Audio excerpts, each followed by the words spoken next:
What is necessary to reform and re-equip the army. The first primary task of the Ministry of Defense of Ukraine in 2015 in the sphere of reforming is the system of rebuilding and providing the development of armed forces of Ukraine.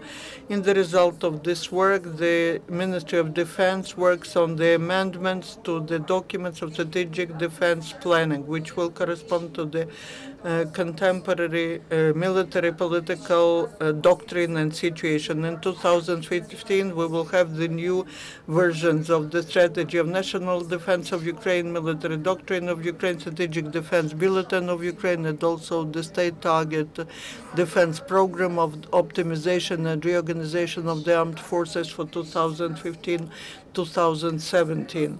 During the three next years, the Ministry of Defense is planning to improve the system of military management and the armed forces of Ukraine, and also the system of preparing the forces, their technical equipment, and in the result of that, the armed forces of Ukraine will correspond to the criteria of the best armies of the world. Among the main tasks of the Ministry of Defense for 2015 are the following: the preparation of the draft state program of development of the armed forces of Ukraine for middle-term perspective, renewal of military infrastructure in the east of Ukraine, taking into account the additionally formed military units, improving the dislocation of troops, taking into account creation of 4 operational command ships and their typical equipment, and also renewal of the infrastructure of the Navy forces of the Armed Forces of Ukraine. In 2015, the Armed Forces of Ukraine will participate in 11 joint international trainings, out of which 4 will take place on the territory of Ukraine, 7 on the territory of other countries. These trainings will become the final stage of military training of forces, which will help to actively implement into the activity the standards of the NATO country members.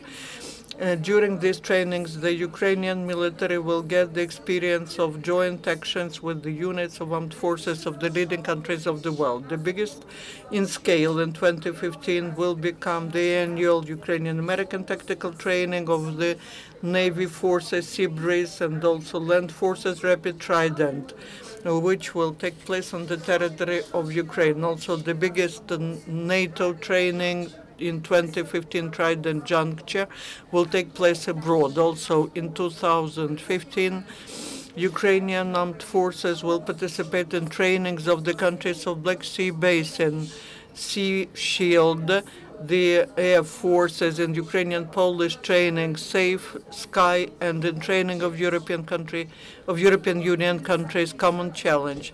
The highly mobile troops will participate in training Maple Arch and in the training the light avalanche and combined endeavor in the zone of anti-terrorist operation. The citizens of Ukraine, the leaders of the local authorities and representatives of the businesses continue to support armed forces of Ukraine. They fund support the army of Ukraine, transferred to the armed forces another batch of assistance.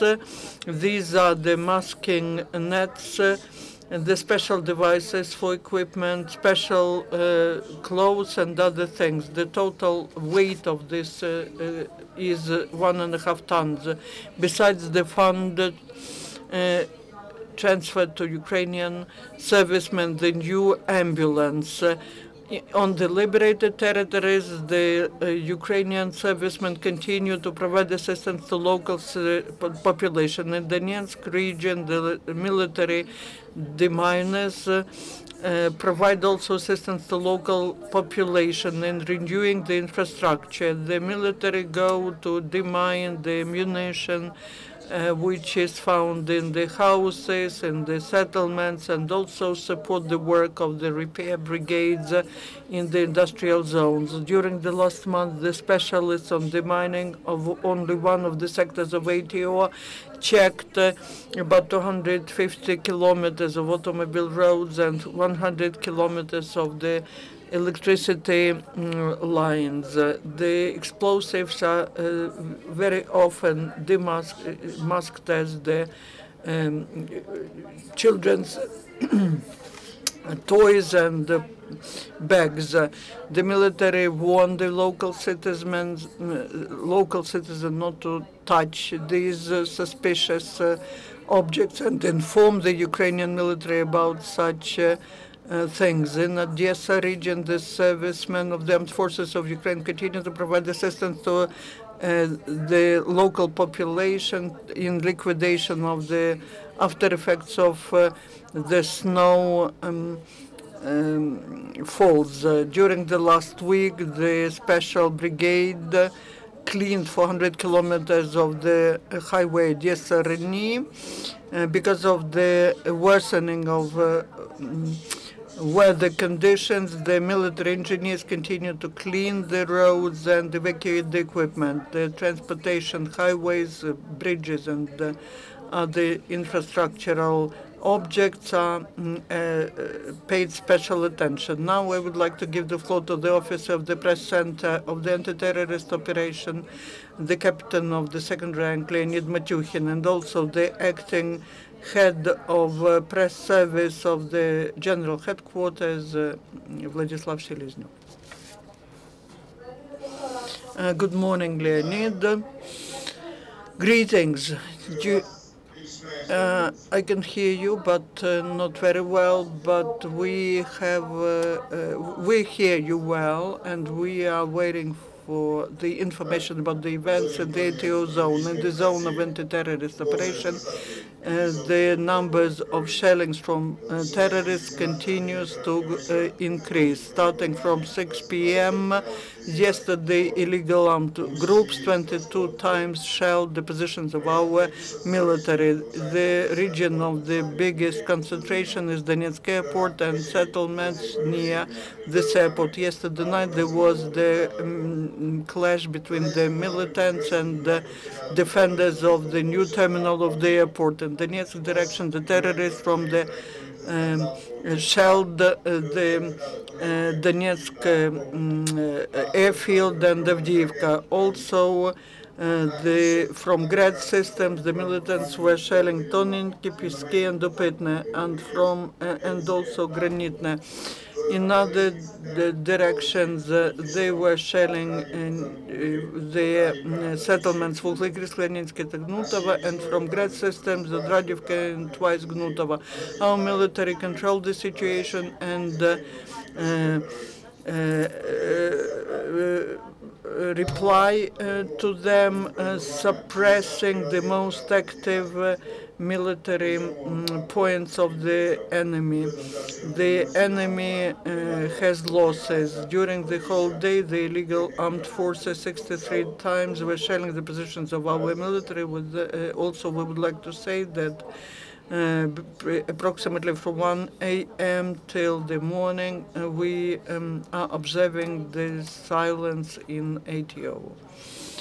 Good morning, esteemed colleagues. The political and humanitarian situation in the zone of ATO and the regions which are neighboring it is still very tense. The reason to that is the violation of the regime of the silence by militants, the big ruining of the social sphere and the objects of social communal complex. There is still the threat of the acts of terrorism against some citizens and organizations which are involved into voluntary activities, supplying the armed forces of Ukraine. From the very beginning of the violation of the regime of the ceasefire, from the 5th of September, the militants did 4,900 plus shellings of the positions of Ukrainian military.